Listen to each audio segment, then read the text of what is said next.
नमस्कार विद्यार्थ्यांनो. आज आपण आपल्या मराठीच्या अभ्यासक्रमातील एक खूपच इंटरेस्टिंग आणि महत्त्वाची कविता अभ्यासणार आहोत. तिचं नाव आहे उत्तम लक्षण. ही कविता संत रामदास स्वामींनी लिहिलेली आहे. आता तुम्हाला वाटेल की शेकडो वर्षांपूर्वीची कविता आज आपल्या काय कामाची? पण खरं सांगतो, एक आदर्श व्यक्ती, एक कूल पर्सनॅलिटी कशी बनवायची याचे सिक्रेट्स यात दडले आहेत. चला तर मग हे सिक्रेट्स एकत्र मिळून शोधूया.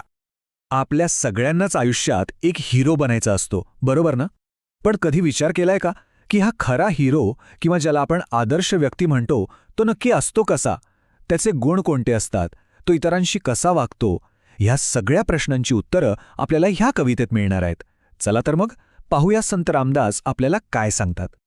ठीक आहे, तर आजच्या आपल्या या प्रवासाचा रोड मॅप कसा असेल ते पटकन बघूया. सगळ्यात आधी उत्तम म्हणजे नेमकं काय ते समजून घेऊ. मग आपले गाईड म्हणजे संत रामदास यांची थोडक्यात ओळख करून घेऊ. त्यानंतर कवितेतले आदर्श बनण्याचे 3 सोपे नियम आपण बघणार आहोत. आणि ही जुनी शिकवण आजच्या काळात कशी उपयोगी आहे हे पण पाहू. आणि शेवटी एका महत्त्वाच्या प्रश्नासोबत थांबूया. चला तर मग सुरुवात करूया आपल्या पहिल्याच मुद्द्यापासून. उत्तम असणं म्हणजे काय? आणि गंमत अशी आहे की ही कविता म्हणजे दुसरं तिसरं काही नसून शेकडो वर्षांपूर्वीचा एक पर्सनॅलिटी डेव्हलपमेंटचा क्लासच आहे. आणि तो आजही तितकाच रिलेव्हंट आहे. आता या कवितेची एक खास गोष्ट आहे. ती आपल्याला हे करा ते करा असं सांगण्यापेक्षा हे अजिबात करू नका यावर जास्त जोर देते. म्हणजे सरळ रस्त्यानी जा असं सांगण्याऐवजी रस्त्यात कुठे खड्डे आहेत, कुठे धोके आहेत हे ती आधीच सांगते. आयुष्यात कोणत्या चुका टाळायच्या, कोणत्या वाईट सवयींपासून लांब राहायचं याचं एकदम क्लिअर कट मार्गदर्शन संत रामदास करतात. आणि हाच या कवितेचा आत्मा आहे. आता ज्यांनी ही अप्रतिम कविता लिहिली आहे त्या संत रामदासांबद्दल थोडं जाणून घेऊया. संत रामदास हे फक्त एक संत नव्हते, तर ते एक मोठे विचारवंत कवी आणि समाजसुधारक होते. त्यांनी लोकांना रोजच्या जीवनात कसं वागावं याबद्दल खूप सोप्या भाषेत मार्गदर्शन केलं. त्यांचे मनाचे श्लोक आणि दासबोध हे ग्रंथ तर खूपच प्रसिद्ध आहेत, जे आपल्याला प्रॅक्टिकल लाईफ लेसन्स देतात. आपली ही उत्तम लक्षण कविता त्यांच्या दासबोध याच प्रसिद्ध ग्रंथातून घेतली आहे. दासबोधाच्या दशक दुसऱ्यामधील समाज दुसरा म्हणजे हा भाग. दासबोध म्हणजे त्यांच्या विचारांचा, त्यांच्या निरीक्षणांचा एक खजिनाच आहे. आणि हो, परीक्षेच्या दृष्टीने ही माहिती लक्षात ठेवणं महत्त्वाचं आहे. चला, आता आपण या स्पष्टीकरणाच्या सगळ्यात महत्त्वाच्या भागाकडे आलो आहोत, म्हणजे थेट कवितेच्या साराकडे. कवितेत तशी बरीच लक्षणं सांगितली आहेत, पण ती सगळी सोप्या पद्धतीने लक्षात राहावीत म्हणून आपण त्यांना 3 सोप्या नियमांमध्ये विभागलं आहे. हे 3 नियम म्हणजे एक प्रकारे आदर्श व्यक्ती बनण्याची गुरुकिल्लीच आहे. पण हे नियम समजून घेण्याआधी एक शब्द समजून घेणं खूप खूप महत्त्वाचं आहे. तो शब्द आहे विवेक. विवेक म्हणजे काय? सोप्या भाषेत चांगलं काय आणि वाईट काय हे ओळखण्याची आपली बुद्धी, आपली डिसिजन मेकिंग पॉवर. संत रामदास म्हणतात की आयुष्यात कोणतीही गोष्ट करताना हा विवेकरूपी दिवा नेहमी सोबत ठेवा. तर पहिला नियम आहे प्रामाणिकपणा आणि सत्याचा. यात संत रामदास आपल्याला 4 गोष्टी सांगतात. पहिली, पापद्रव्य जोडू नये, म्हणजे चुकीच्या मार्गाने इतरांना फसवून पैसा किंवा संपत्ती मिळवू नये, शॉर्टकट नको. दुसरी, पुण्यमार्ग सोडू नये कदाकाळी, म्हणजे किती अवघड परिस्थिती आली तरी चांगुलपणाचा मार्ग कधीच सोडायचा नाही. तिसरी, सत्य मार्ग सांडू नये, असत्य पंथे जाऊ नये, म्हणजे नेहमी खरं बोलावं, खोटेपणाच्या वाटेला कधीच जाऊ नये. आणि चौथी, कोणाचाही विश्वासघात करू नये. Trust is everything.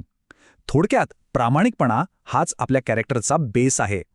आपला दुसरा नियम आहे कम्युनिकेशन आणि कंपनीबद्दल, म्हणजे आपण कोणाशी कसं बोलावं आणि कोणासोबत राहावं. इथे संत रामदास म्हणतात, तोंडाळाशी भांडू नये, वाचाळाशी तंडू नये. तोंडाळ म्हणजे भांडखोर आणि वाचाळ म्हणजे विनाकारण बडबड करणारा. अशा लोकांशी वाद घालून आपली एनर्जी वाया घालू नका. याउलट संत संग खंडू नये, म्हणजे जे चांगले, हुशार, पॉझिटिव्ह लोक आहेत त्यांची संगत कधी सोडू नका. कारण good company makes you better. आणि 4 लोकांना कसं वागावं?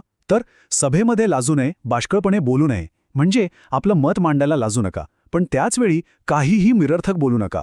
बोला, पण विचार करून. आणि तिसरा नियम आहे स्वावलंबन आणि विवेकाचा. संत रामदास स्पष्ट सांगतात, आळसे सुखम मानू नये, म्हणजे आळस करण्यात काही मजा नाही, तो आपला सगळ्यात मोठा शत्रू आहे. पुढे खूप महत्त्वाचा सल्ला आहे, आपले ओझे घालू नये कुणीही कासी, म्हणजे आपल्या कामाची, आपल्या आयुष्याची जबाबदारी स्वतः घ्या, दुसऱ्यांवर ढकलू नका. Be responsible.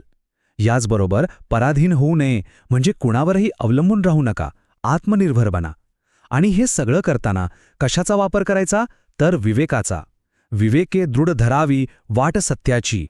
आपल्या बुद्धीचा वापर करून सत्याच्या मार्गावर ठाम राहा. आता तुमच्या मनात प्रश्न आला असेल की हे सगळं तर ठीक आहे, पण हे 17व्या शतकातलं ज्ञान आजच्या 21व्या शतकात आपल्या स्मार्टफोनच्या जगात खरंच कामाचं आहे का? तर याचं उत्तर आहे हो, 100%. आणि कसं ते बघून तुम्हालाही आश्चर्य वाटेल. चला पाहूया. हे बघा, हे तर आजच्यासाठीच लिहिल्यासारखं वाटतं. संत रामदासांनी सांगितलं, तोंडाळाशी भांडो नये.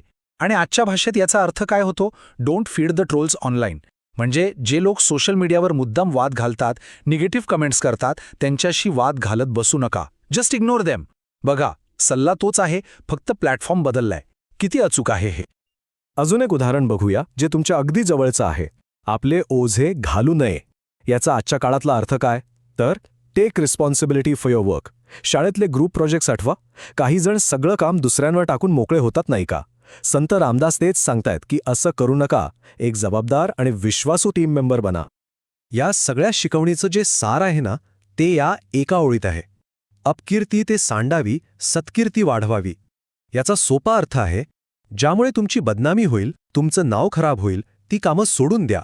आणि ज्यामुळे तुमची चांगली प्रसिद्धी म्हणजे तुमची गुड रेप्युटेशन वाढेल, ती कामं करा.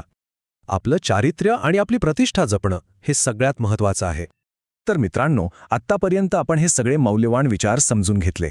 पण फक्त ऐकून किंवा समजून घेऊन काही उपयोग नाही, बरोबर ना? कोणतंही ज्ञान तेव्हाच आपलं होतं जेव्हा आपण ते आपल्या वागण्यात आणतो. म्हणून आता वेळ आहे ज्ञानापासून कृतीकडे जाण्याची. एक गोष्ट लक्षात ठेवा, संत रामदासांनी सांगितलेले हे गुण फक्त आपल्याला चांगला माणूस बनवत नाहीत, तर हे गुण आपल्याला एक आदर्श नागरिक आणि आयुष्यात एक यशस्वी व्यक्ती बनवतात. विचार करा, प्रामाणिकपणा, जबाबदारी, कम्युनिकेशन स्किल्स, आत्मनिर्भरता हे सगळे गुण तुम्हाला कोणत्याही फील्डमध्ये यशस्वी होण्यासाठी आवश्यक आहेतच की. तर मग आता जाता जाता स्वतःला एक प्रश्न विचारा. या कवितेतल्या इतक्या सगळ्यात चांगल्या गुणांपैकी असा कोणता एक गुण आहे जो आपण ठरवू शकतो की मी आजपासून हा गुण माझ्यात आणण्याचा प्रयत्न करेन? सगळ्यांनी सुरुवात केली पाहिजे असं नाही, पण कुठेतरी एक छोटासा बदल, एक छोटीशी सुरुवात करणं हे सगळ्यात महत्त्वाचं आहे. मला खात्री आहे की हे स्पष्टीकरण तुम्हाला ही कविता समजून घेण्यासाठी आणि त्यातील शिकवण आयुष्यात उतरवण्यासाठी नक्कीच मदत करेल.